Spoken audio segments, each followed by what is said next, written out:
Hey everyone, welcome back to another video from Trading for Beginners. Today in this video, we will be learning how to log into your existing Deriv Go account using your mobile device.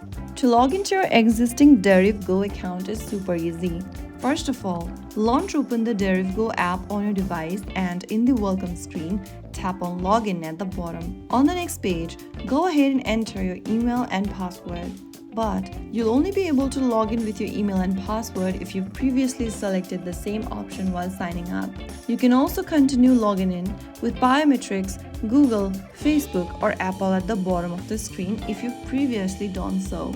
But since I have created an account with email and password, I'm gonna do the same. Enter your email address and then your password in the respective text boxes. On the next field, type in your password for your Deriv Go account. If you don't remember your password, click the Forgot Password link under the password box.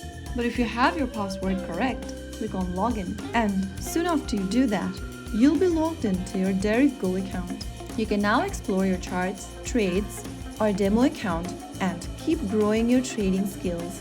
If you found the video helpful, don't forget to like, share, and subscribe to our channel. I will be back again in the next video. Thank you for watching.